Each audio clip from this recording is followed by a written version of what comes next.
right, shalom, shalom. I want to start off by first and foremost giving all praises, honor, and glory to Yahweh B'Shem Yahweh Shai B'Shem Rakakwadash. Double honors to the apostles, the elders, and the men of great millstone, as well as those men that preach and teach the likewise doctrine. No compromises, not mixing it to fix it. I want to say shalom to all the Akim and the few Akwats who may be listening. This is your brother Batakallah Yahawada from the GMS camp here in Chicago, coming back at you with another video through the spirit and power of Yahweh B'Shem Yahweh Shai. And today I just wanted to do a quick little in-transit lesson on my way to the plantation. I wanted to talk about something that I saw at the store the other day. And it's a twofold. It was beautiful for two different reasons. But we'll start off with the anecdote real quick, and then we'll get some scriptures, or we'll quote some scriptures, Lord willing. You know, I am driving, so unfortunately I can't pull out the scriptures and read them verbatim, so Salakia for that. But yeah, I went to the store the other day, and this is a store in an affluent neighborhood in the Arlington Heights neighborhood of Chicago. Well, that's actually a suburb, so the suburb of Arlington Heights in Chicago. And you know, I went to there. It was one of them Goop Japanese stores, and you know, I went to go pick up a few things because I had a guest visiting who was from that part of the world. And you know, when we got in the store, man, the store was empty, man. We talking about below 50% capacity on all shelves. Some aisles completely empty with nothing. And not only that, but you know, I took a little video of it. Lord willing, I'll upload that on the channel as well. But I took a little video of it, and it was some somber music playing in the background. And I didn't even notice that. Actually, one of the brothers, he had when I posted it in the group me, he noticed that and pointed that out. But yeah, man, you know, these heathens, man, they not escaping, man. And really nobody's escaping, because that picture that was in that store is the picture that's in every store around here. But what was so shocking about that is that, you know, usually you'll see these stores empty when you go more towards the latter part of the day, because they only keep one day of stock in the back, meaning that whatever they receive off of these trucks, you know, the supply chain is constructed as such, and it's so stressed that they don't really have a back stock. They all they have is, you know, what the trucks bring them, and they put it out every day. And you know, I went to the store, and it was the beginning of the day. It was about 11 or 12 noon, 11 o'clock in the morning to 12 noon in that area of time, and the store was empty, man. And you know, the scriptures say that there would be a famine in the land. And you know, there'll be more than one famine. It also speaks of a famine of the word, not just a famine of food, but a famine of food is also something that's coming to this place, man.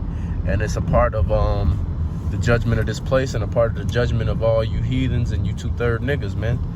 But you know, the scriptures also say that, you know, all of these heathens, this is a rough paraphrase because I don't know how it goes verbatim, but I do know that the gist of what the scripture is saying.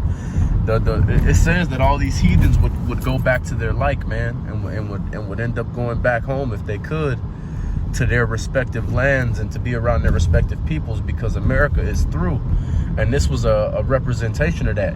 See, this store that we went to, it mostly is it deals in imports from Japan. Okay, that means all snacks, a lot of the foods are imported. But you know what's crazy is that even the meat and the protein, or Salakia, even the meat and the produce sections were empty as well. And those are things that you would get that they would get from this country, you know. And maybe, you know, a little bit of it from overseas, things like Kobe beef or Wagyu beef. That's not American, you know. But for the most part, all of the things when it comes to produce, and when it comes to and you know, of course, tropical fruits and things of that nature, fruits that don't grow in America. But for the most part, all your produce and your protein meats come from this country, man. And all of that was empty as well, man. And you know, the scriptures say that there would be a time where people would think that they'd be in a good case because victuals would be so good cheap, and that would serve to make people think that everything was cool, that they would be all right. But then, you know, after that time, you know, the bad times would come like a thief in the night. And, you know, of course, Yahawashi also is coming like a thief in the night.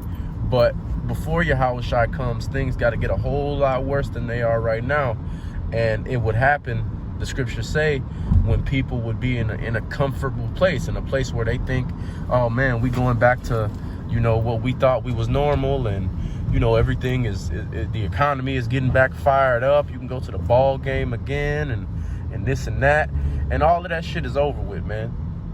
All of that momentary stimulation, or that fake stimulation that Esau gave you niggas for this economy and for all your folly and shit is over, man. Because now we starting to get really into the nitty gritty of this thing, man. And, you know, Lord willing, you know, we'll get into the teeth of it this year and be that much closer to salvation.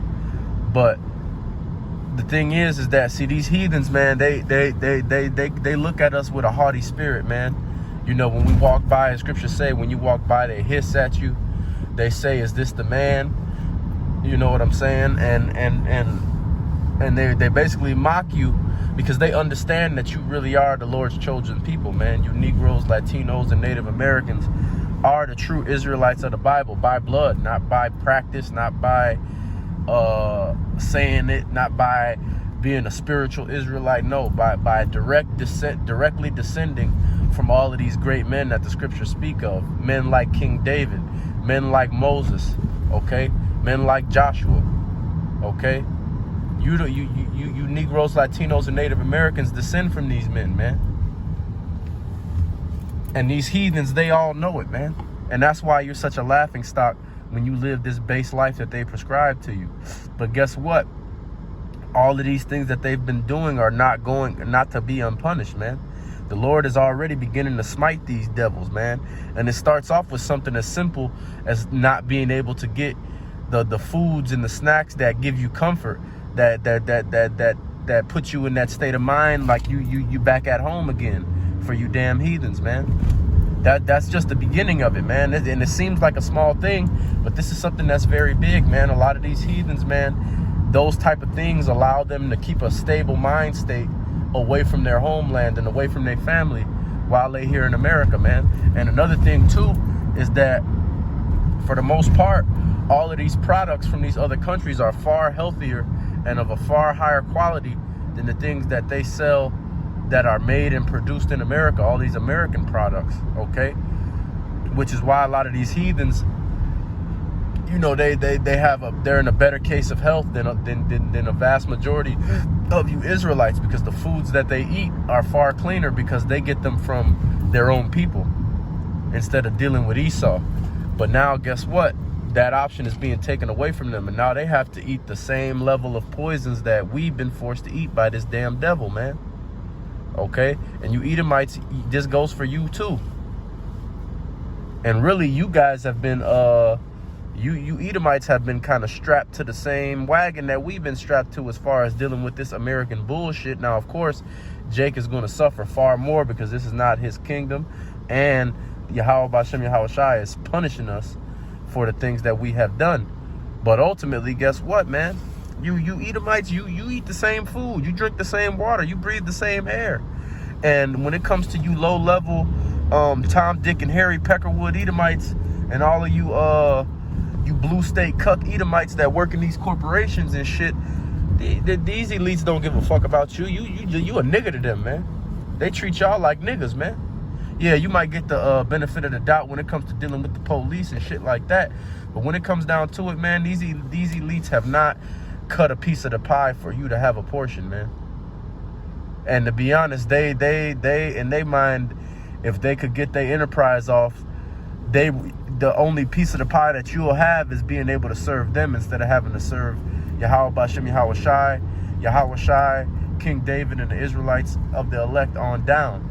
That's what Esau think. These elite Edomites, that's their reward for you low-level fucking heathens, man. You low-level pig Edomites, man. But guess what? All of that is for naught, man, because all of you heathens and you Edomites especially are going into captivity, man. And things are only going to get worse from here for you and for those men who are walking in truth and sincerity and in boldness, like the Elder Malcolm always says, risking your life every day to spread this truth to your people, you know, your life is gonna start going on the uptick. Now, does that mean that we have a future in this society? No, it doesn't. But see, the Lord deals with balance, meaning what? That they're all, when one goes down, another goes up. That's how it goes, okay? And these Edomites, man, they are the exact opposite of us. They are the other side of the coin of us. And even when you look at it, man, in the Middle Ages, when Jake was on top, Esau was in their basest level that they have ever been in to this point. Living like animals, crawling on all fours, laying down with goats and all type of other dogs and shit like that. Eating raw meat and juniper berries. Living like monkeys, okay? The so-called caveman.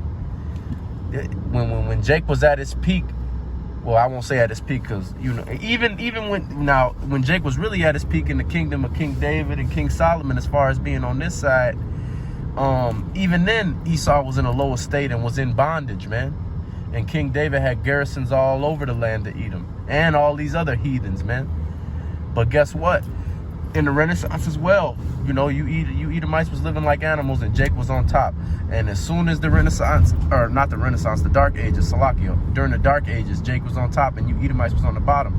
But as soon as the Renaissance, the Dark Ages closed out and the Renaissance began, guess what? In the name of balance, Jake was put on the bottom and Esau was put on the top. And, you know, besides balance, it was in the name of rebuke, in the name of punishment for you Israelites, because we went off. And the Lord told us in the Deuteronomy, the 28th chapter, if you don't hearken unto the laws and the statutes that were given to us by Moses, that we would be going into captivity under these damn devils, man. And that's what happened. But guess what? Just like that happened, everything else that the scriptures say was going to happen, have happened. And everything else that the scriptures have said, or say that is going to happen in the future tense, are in the works right now. Things like the MOTB, etc., etc. All of these things, World War III, all of these things are foretold in the scriptures. And every other thing that was foretold to happen has already happened. So, you know, this MOTB is in the works and it's going to happen. World War III is in the works and it's going to happen. And, you know, like the brother Jeremiah, the Mighty Murph, always says, if the Lord would do all of these other things, what makes you think that he's not going to crack the sky and come in and deliver his elect, man? And raise up certain men to have a level of power to be able to combat this Edomite, man. See, all of these things happening, man, you know, these heathens, they look at it as a detriment. It scares them, because the Lord, Yahweh Bashem, Yahweh Shai, these heathens still understand that that's the king of terrors, man. They understand that that's a man of war, that that's a God that is the only God that exists, and he does not like no heathens, man. He does not like no Edomites, man. You heathens are like a drop in the bucket to him, man. Like spit on the ground, like spittle, man. Okay? And that goes for all you 2/3 niggas right now that don't want to get your mind right and repent and come to this truth, man. You know, unfortunately for you, since you by blood are Israelite, yes, you will be able to partake in the kingdom when you come back as a child. But guess what? On this first go around, you're going to have to suffer with these damn devils just because you decided to live the way that they wanted to live, so you get a devil's reward for that. All right? And we all guilty of it. I was living like a heathen for a very large portion of my life. Really, for most of my life until I came into the truth. My whole life was the life of a heathen until I came into the truth. And it's the same thing for just about every brother. Now, there are some brothers, I'm sure, that have been blessed to be born into this truth, and that's a blessing, man. But for the most part, man, we had to live and dwell in this filth as partakers, as well as people who would separate from it and suffer it, okay? But, yeah, man, you heathens, man, they understand that bad things are coming, and it's just going to keep getting worse. And while it gets worse for you, it's getting better for us, because the worse it gets for you heathens, the closer we are to the kingdom, man. All right? And all of these things happening, man, it should be boosting your faith, man. You should really have faith and be on fire about the fact that the Lord is coming back, man. And he's going to take all these heathens away, man, and put them in chains and allow us to be stewards and masters over them, man, under Yahweh Bashem, Yahweh Shai, and King David. And then through the rank and file of the 144,000 and the rest of the elect. But with all that being said, I want to give all praises, honor, and glory to Yahweh B'Shem Yahweh Shai B'Shem Rakak Madash. Double honors to the apostles, the elders, and the men of great millstone, as well as those men that preach and teach the likewise doctrine. I want to say shalom to all the Akim and the Akwath who may be listening. It's your brother Batakallah Yahweh. Lord willing, I'll be back at you with another video. Shalom.